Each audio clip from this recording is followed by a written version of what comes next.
What's up, everybody? Welcome back to That BS Guy, your one-stop shop for everything bariatric surgery related. Well, today is going to be a very interesting video. Well, hopefully, because I don't like to put out boring videos for you guys. But we're going to be talking about the top 5 things I wish I had known before getting bariatric surgery.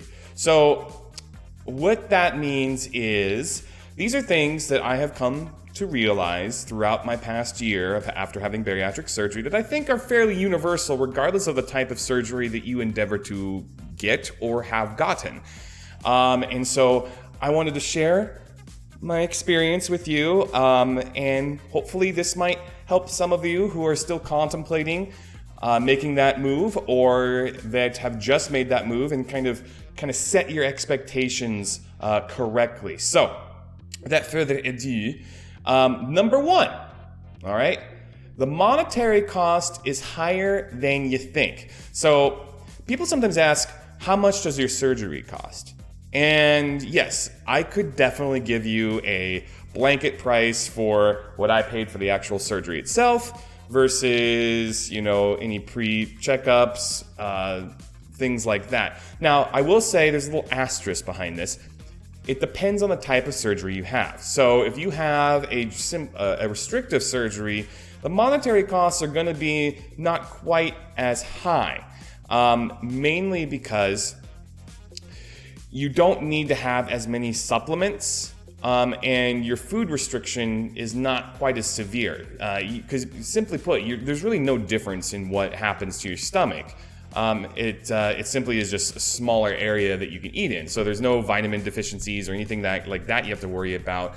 You absorb everything that you eat the same way. So really, it's just more about eating less and losing weight. For the malabsorptive type of surgery, so the Roux-en-Y gastric bypass or the duodenal switch, regardless of the variation, there are other things that go along with those because they are much higher impact than the previous. So monetary costs to me would include monthly vitamin supplements. So you're talking about anywhere between $30 to $40 per bottle per month. And you add that up over the year, that's a good chunk of change right there, right?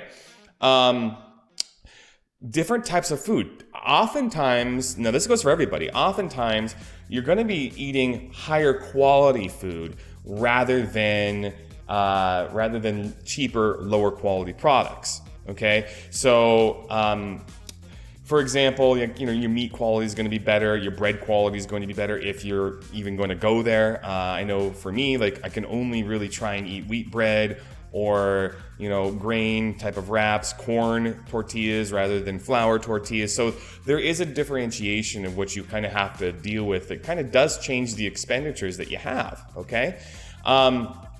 More to the point, there are probably some bathroom supplies, depending on what type of surgery that you may want to have. So if you're self-conscious about the odor that you leave behind you, you may want to invest into some more higher powered things that will mask that, and what have you. So there are a few extra expenditures that you kind of have to take in consideration that go beyond just the scope of going to get your surgery, getting your surgery, and paying off your insurance or whatever method you did for your surgery. So that's one of the things I wish I had known. I now know that. I'm dealing with it, but it is something that you got to take in consideration. Number 2. Now this mostly applies to the malabsorptive type of surgeries, but it can apply to the restrictive ones as well. Some of the best foods of the past will make you sick, okay? And I use the word sick kind of loosely in this context. Sick, I mean more along the lines of it'll make you go to the bathroom really quick, but other times it can make you feel jittery. It can make you feel almost like lightheaded if you're eating the wrong stuff. Things like that. So, and then honestly, it does sometimes make you feel sick. Like if you're just eating, plainly put, eating the wrong things. Like ergo, not something you're supposed to eat, but if you tried to eat some hot Cheetos, for example, kind of high in carbs, right?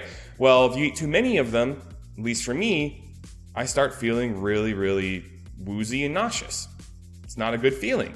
So there you go.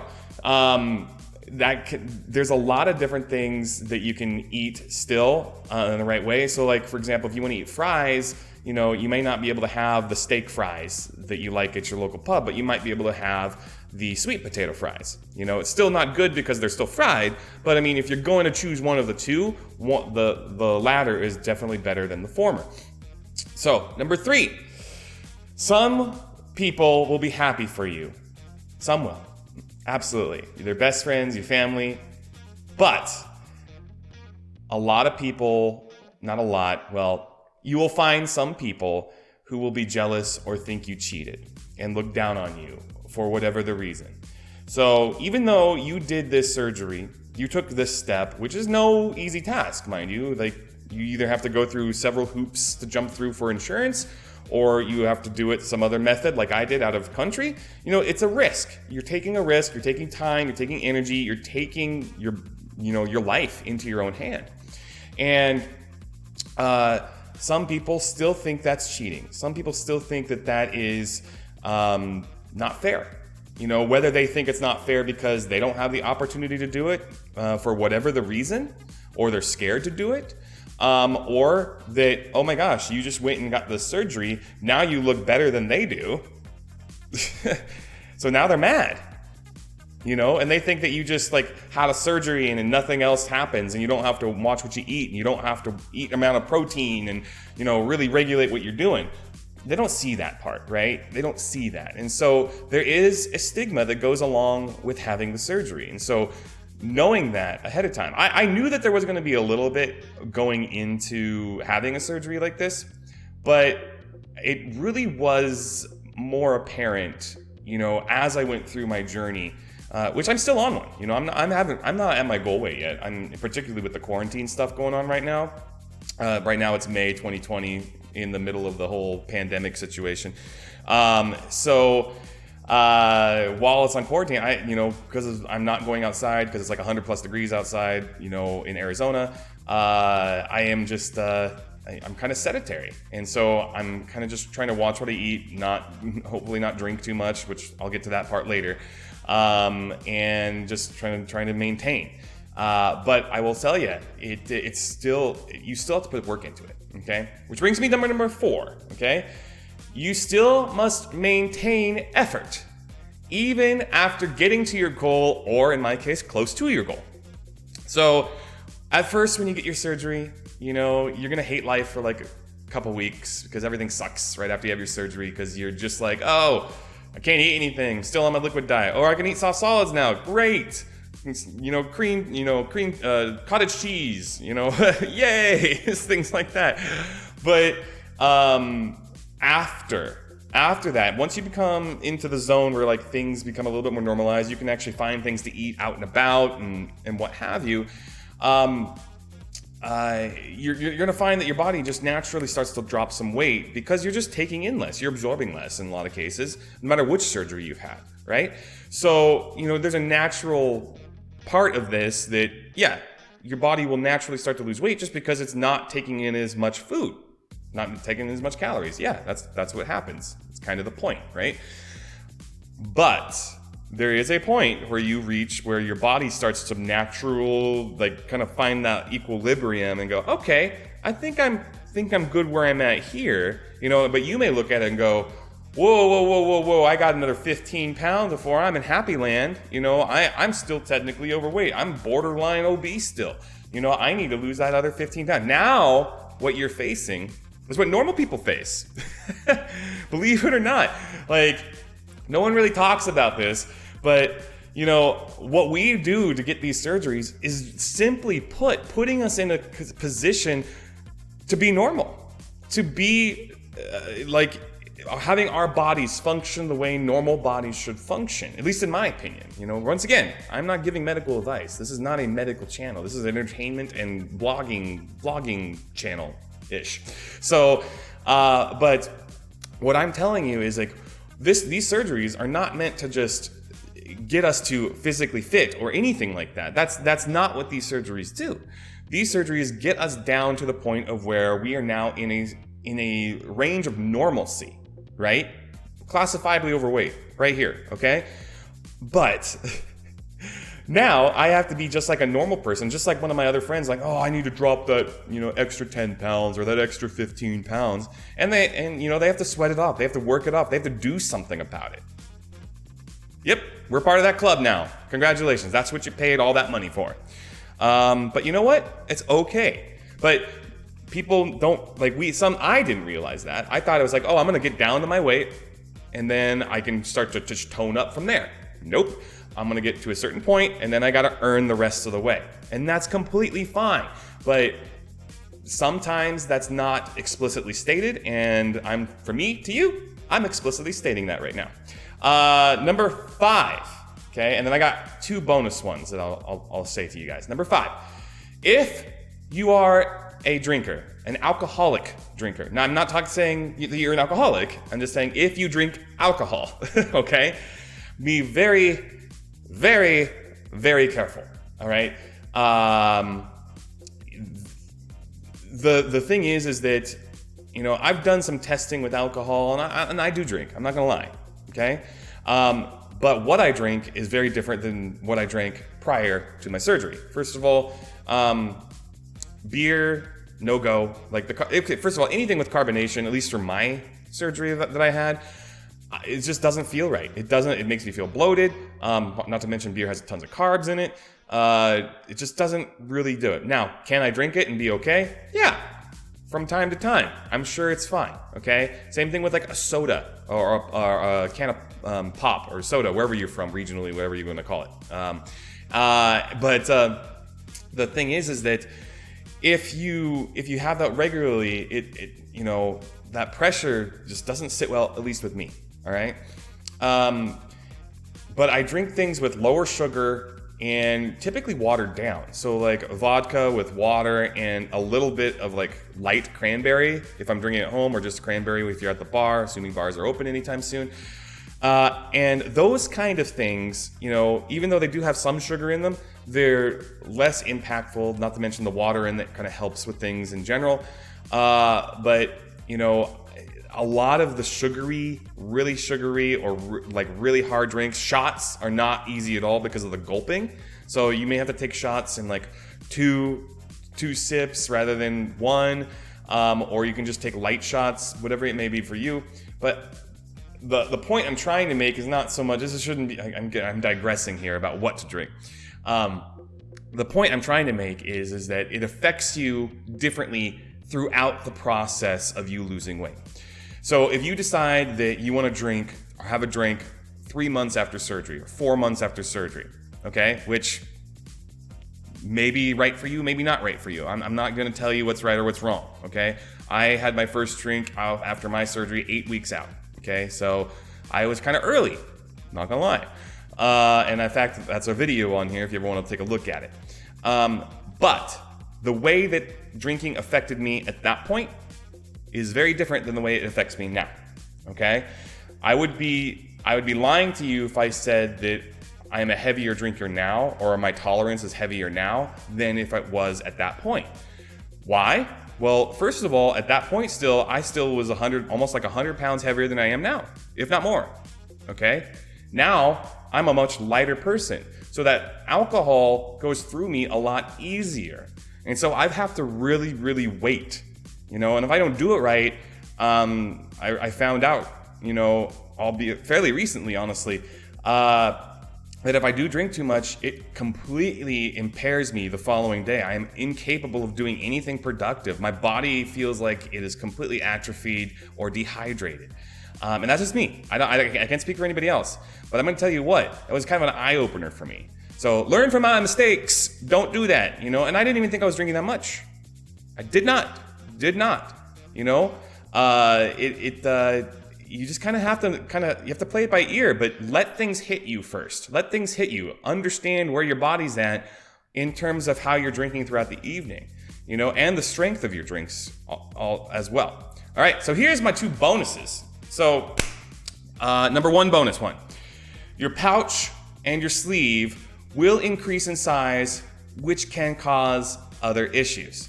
So, we hear about this thing called dumping syndrome. And I haven't really done a video on this because there's some differences, and I don't like to speak on things to you guys that I haven't really had some of my personal experiences with.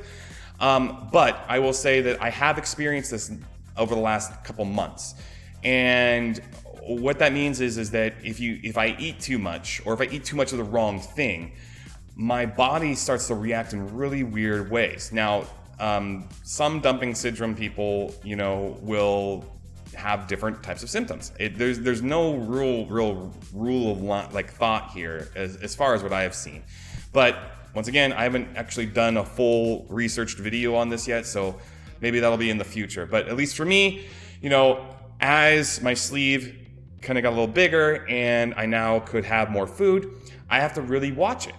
Just because I can eat a bit more obviously doesn't mean I should. And I have found that if I do, in my mind, overeat or go a little bit too far with certain types of food, I can feel extremely jittery and woozy and weird, almost like I'm shaking or hot flashes, things like that. And so I wish someone had really told me that, because in my opinion, I was like, oh, my pouch is going to get bigger, or my sleeve's going to get bigger, and that's going to slow down my weight loss. And so then that's how I'm going to create my equilibrium. Makes sense, right? Well, turns out it's not exactly the way it works. As it gets bigger, yes, it does slow down because you can eat more. You can eat more regulated meals. However, you still need to regulate that. You still need to manage the amount that you take in, because that can cause that dumping syndrome, or it can cause you to have that jitters. At least speaking for me, that's what had happened to me or before. So take that with a grain of salt. That's a bonus one, and I put an asterisk behind that because some people don't even experience that. And if you don't, you're lucky. You're probably doing things way better than me, so congratulations. But at least as far as I'm concerned, I have to kind of watch it, because there's times where I'm like, oh, I want to have more snacks, or I want to eat a little bit more, I'm feeling some hunger. Great, that makes me feel a little bit more normal. But I have to watch myself, because if I give in to all of those, then I'm going to not feel so good. And it also depends on what I eat. If I'm eating protein bars or something along that line, I usually feel okay. I don't really feel anything weird. But if I try and nibble on some snacks here and there, I'm not talking about Haagen-Dazs or anything like that. I don't even do ice cream. But if I try and have hot Cheetos, for example, I can have maybe a handful, a legit just little handful, and any more than that, I will feel awful.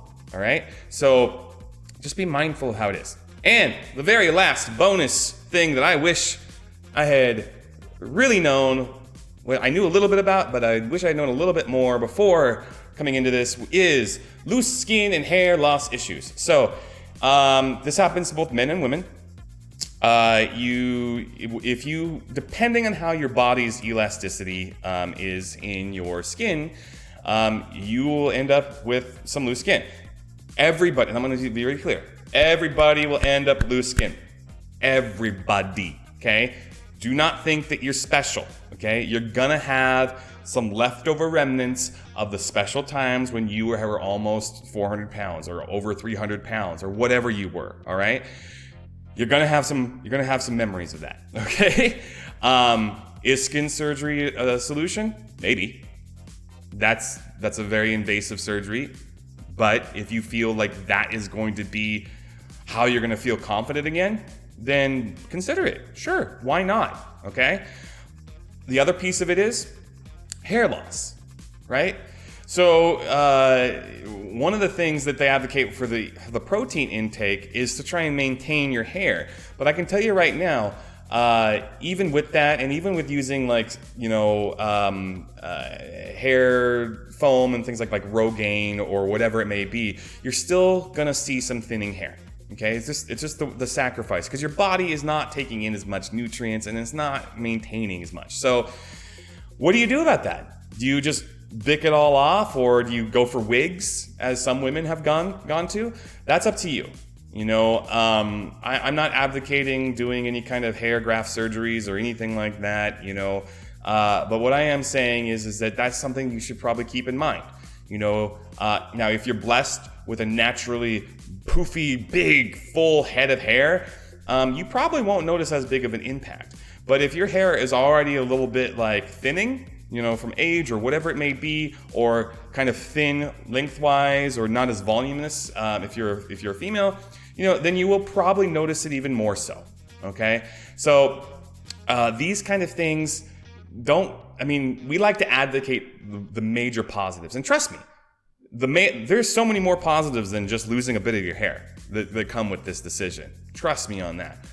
But we also need to acknowledge that there are a few little setbacks that we seen, and these are mostly aesthetic things when it comes down to that kind of stuff. But people are self-conscious about it, and we want to look good. We that's a good side effect of this. We want to be presentable. We want to be looking healthy, and sometimes when you lose your hair, you don't look as healthy. So, I'm not saying one way or the other, but I have found out myself that yes, thinning hair is a thing. Thinning hair does happen with this surgery, and what can you do?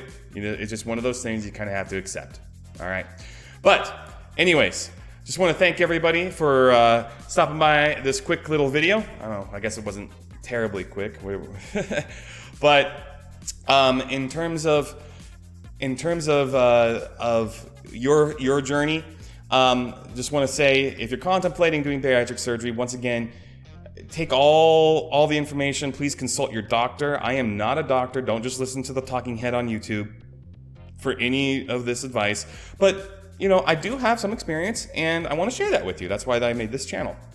And if you haven't already, please hit that subscribe button down below and like the video to help with the algorithm so people can actually see these videos. It really, really helps. I know that most of these videos get on average of 70 to 80 people watching them. If every one of you just hit that like button, that would be so helpful. So helpful to try and drive growth for this channel. I would love to see this channel get up to 1,000 viewers at some point in the future. That would be tremendous, to try and advocate that. Will it happen? I don't know, but at the same time, I'm not against it. I'm not against growing this channel. And then lastly, and surely not least, for those of you who are looking into bariatric surgery options, if you're looking at doing something out of country, I do have a partnership through Mexico Bariatric Center. Link is in the description down below and maybe above my head. If you want to go there, submit your name and a little bit of information, and they will immediately contact you, and it will submit you for an exclusive discount. There's no kickback to me or anything like that. I don't receive a dime from them. This is something that I've negotiated with them to get you something. It may not be a ton, but it's at least something off of the cost of surgeries with them. So if you're at all interested in doing it that way, please feel free to go through that portal, and hopefully they can help you out. All right, guys. Well, once again, thank you for stopping by, and God bless. And stay safe out there. Keep your social distancing on and all of that, and we'll all make it through this together. Once again, thanks for watching. Have a great day. Bye-bye.